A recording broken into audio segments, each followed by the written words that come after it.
Update 46 has been live for quite a while, and believe it or not, we are already getting our first look at Update 47. In this video, I'm going to go over everything that we saw in the Update 47 preview livestream from Bethesda on July 1st, including 2 new dungeons, as well as some really exciting base game improvements. Make sure you watch the entire video so you know all the updates that are coming, and if you subscribe to my channel and like the video, it helps me keep making videos just like this. Hit that subscribe button, and let's get started.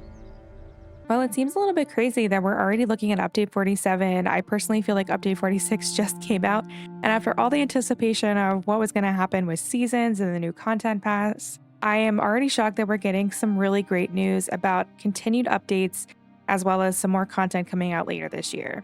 Now, I do want to warn you that since this is an Update 47 overview video, there are going to be some spoilers about what's coming, so if you want to be completely surprised, now is a great time to stop the video, that you don't get any spoilers.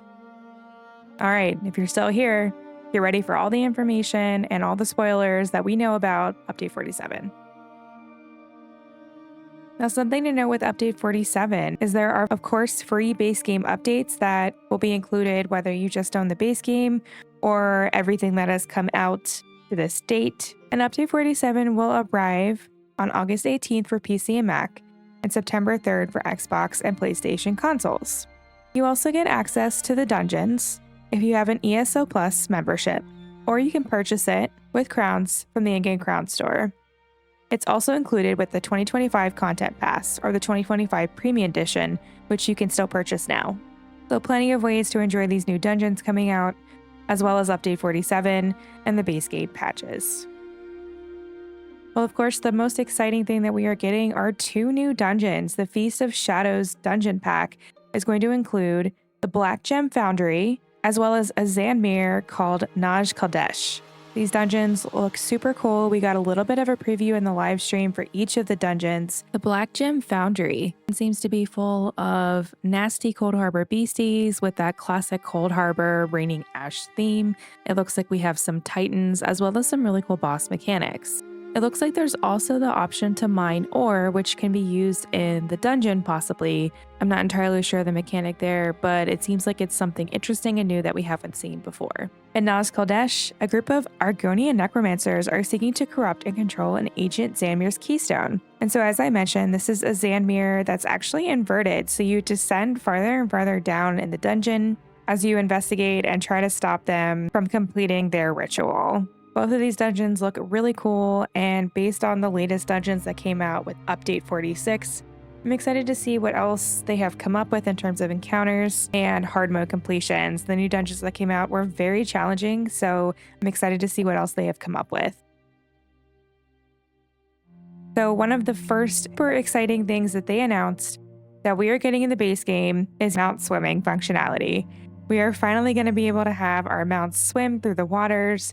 We will no longer be dismounted, running through Black Marsh or anywhere else where there's lots of water, Somerset. I'm so excited for this. It's such a simple thing that they finally added to the game to make it just feel a lot better mechanic-wise and more enjoyable. I have been dismounted countless times while I'm running around, and it's super annoying when you're trying to complete a quest or explore the zone. Maybe you're hunting for sky shards. Just about anything. It's never not annoying when you get dismounted and you're trying not to. So really excited to see this, that they're listening. I know this has been on a lot of players' wish lists for a while, so I'm really excited that this is coming to the game.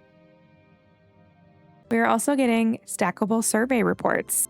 Much like the Master Writs, where they stack now in folders, survey reports are going to be the same way. You get a folder for each type of survey report, jewelry, blacksmithing, etc. And when you're ready to do some surveys, you can crack open that folder, take some surveys out, but otherwise they will stack. The only issue I can see with this one is for people who like to do their survey maps by zone and not by type. This could be a little bit annoying because you will have to open all of your survey reports to find out what zone they're in. So I'm hoping in the future maybe they could add a auto open all of them buttons, similar to how they fixed playing fish in the game, where now you can go to a provisioning station and open all of them. Maybe there could be some kind of, if you go to a crafting station or if you just go to your inventory, you can view them all to open. Other than that though, I think this is still a good quality of life improvement. I think inventory is one of the biggest issues in this game and is one of the biggest turnoffs for players. So having a way to stack things is never not going to be a good idea. I'm also really holding out that treasure maps are going to be next, update 48. I'm really hoping you contain the stackable treasure maps because that is something that is the bane of my existence. It's the bane of a lot of players' existence. Most people just trash them because they don't want them taking up bank space and then inventory space and getting that dunce sound when you already have a treasure map in your bag, having those leftover event parcels. I mean, I could go on and on about this. I would really love to see stackable treasure maps. So here's to hoping and manifesting that that's coming in update 48.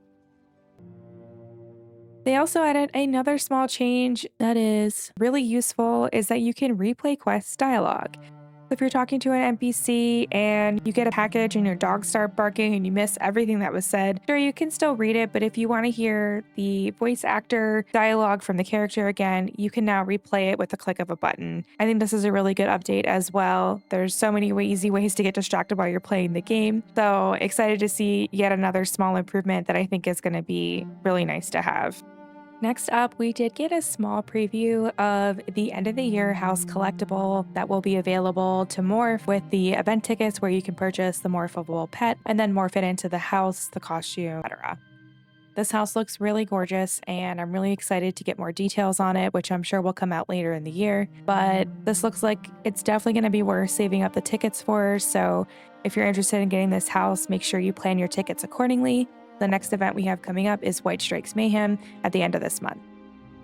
We then get into some more, again, smaller updates, but pretty good quality of life. They're going to be updating some gamepad and mouse sensitivity settings. I think having some extra sensitivity settings is never a bad thing, and I'm hoping gamepad meets console so that we can maybe adjust how fast our gamepad on the controller moves. But this will probably have more impact on PC, where having sensitivity settings never hurts. I know a lot of gamers have different preferences with this, and a lot of the games have sensitivity too high, and it makes it really not fun to play. I haven't seen this as a complaint for ESO, but I think having some more options here can never hurt. You're also getting Infinite Archive Vision rerolls. Now, this is going to give you a chance to reroll your visions if you don't get the one you're looking for, which I think would be especially helpful for those bonuses that stack or are part of the sets.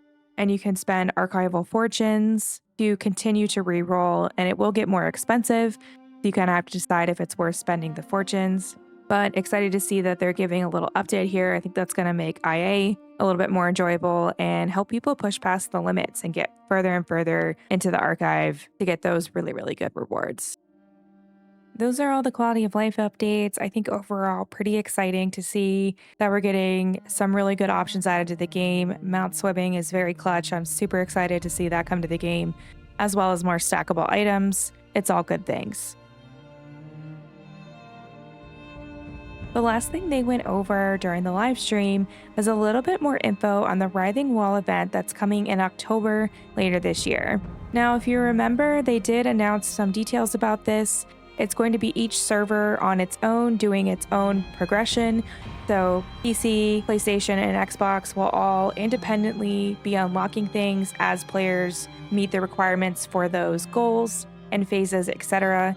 So it's going to be really exciting to see how that pans out. And there's going to be different phases.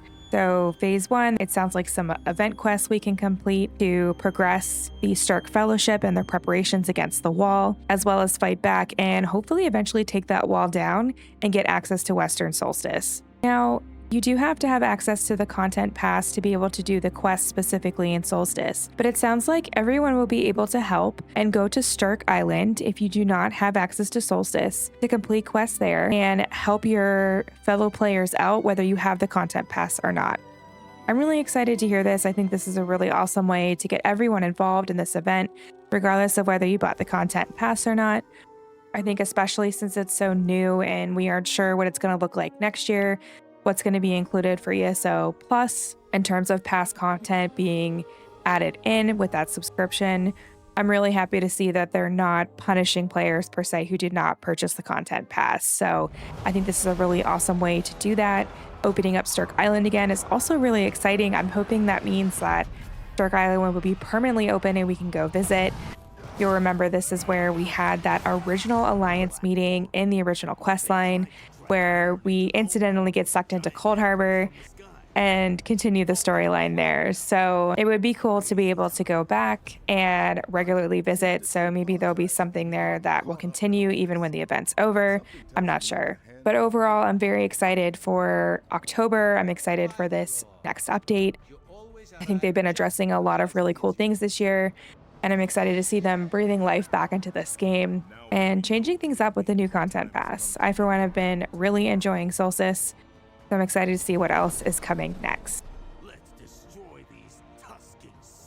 That's all I have for you guys in this video. I hope you're excited about Update 47. And if you aren't, let me know why in the comments below. I'm curious to see which one of the quality of life items is your favorite. You can let me know that as well. Or maybe there's something they didn't say that you're just dying to have, like snackable treasure maps. But you can let me know that in the comments as well.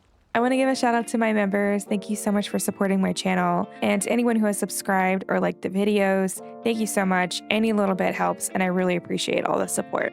Thanks again for watching, and I'll see you in the next video.